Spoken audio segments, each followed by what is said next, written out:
Bigyan natin ng opinion, reaction itong latest post ni Senator Ronald Bato de la Rosa 29 minutes ago.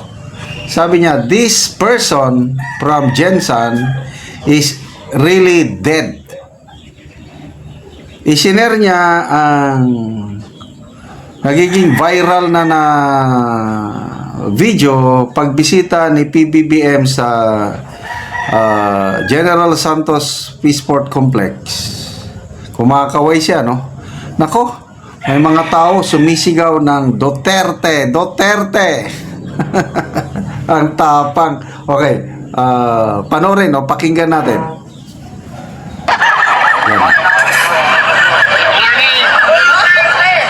Yan na.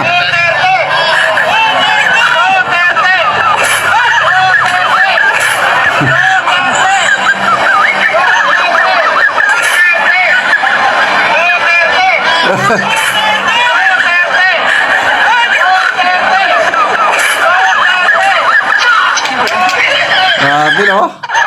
Sa pa, oh. Yan, oh. Naglalakad ang presidente.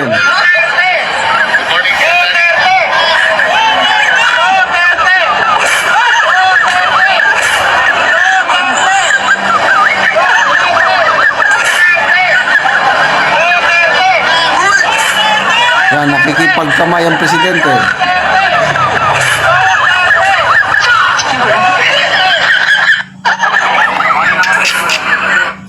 Grabe.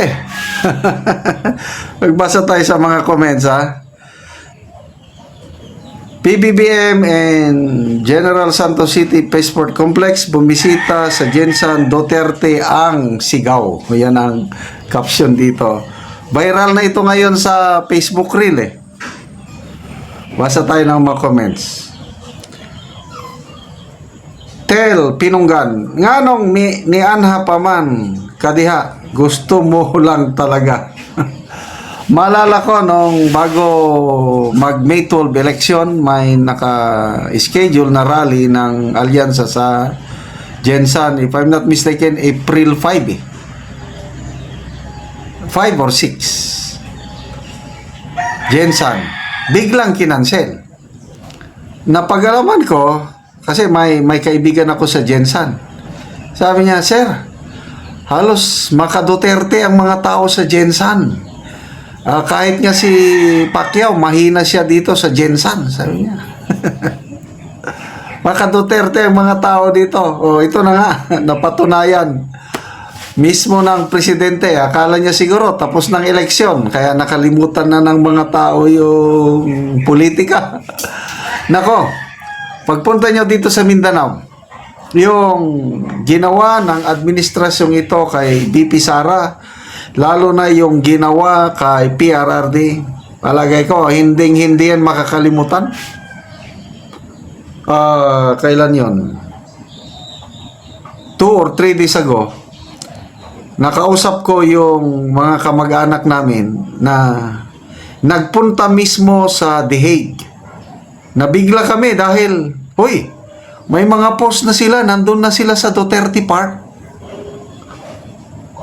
Ginastusan nila talaga, I think 10 days nila doon, nagbayad sila sa travel agency. Basta lang maipakita nila ang suporta kay Tatay Digong. Kasi yung kamag-anak namin to, yung uncle ko, 82 years old na, parang Duterte.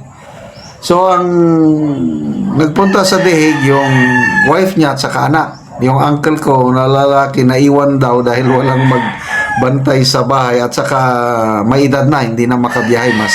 Mas yung wife niya, okay pa, kaya pang magbiyahe. Anak niya, yun. Ginastusan nila talaga. At sa aming kwentuhan, grabe naman ang ginawa nila kay PRRD. Yung makita mo yung hinanakit, pagkadismaya, walang awa, ganun. Kaya it will take time bago makalimutan ng taga Mindanao. I don't know, siguro some parts of Visayas and some from Luzon, itong ginawa ng administrasyong ito kay PRRD will take it will never be forgotten kasi ipapasa ito sa sanin lahi. kami, yung mga anak namin, talagang nakakaintindi, mga apo, ipapasa namin sa salinlahi. The best president we ever had, Duterte.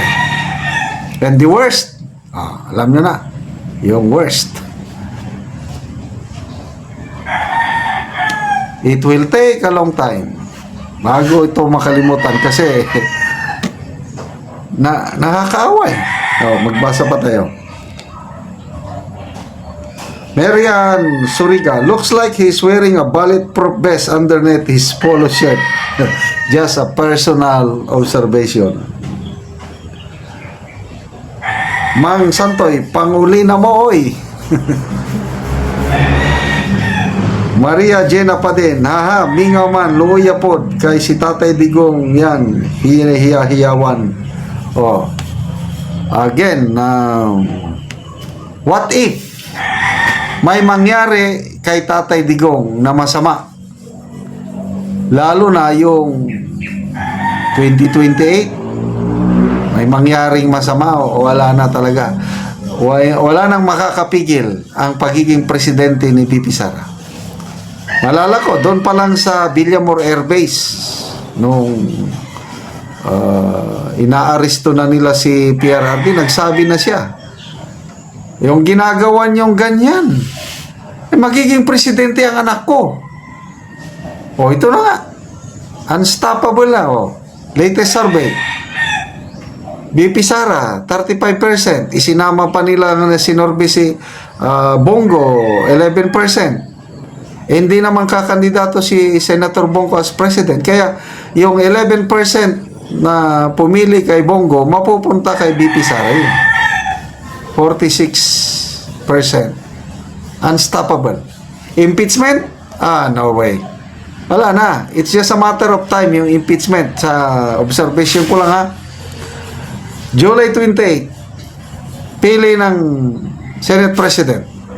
Sinong mapipili? Sa tingin ko, observation ko lang, opinion, Senator Escudero ang magiging Senate President pa rin. Meron ng alyansa ang Duterte Black at Escudero Black. Dahil nagkasundo na yung mga senator na yan, outright dismissal ang impeachment ni BP Sara.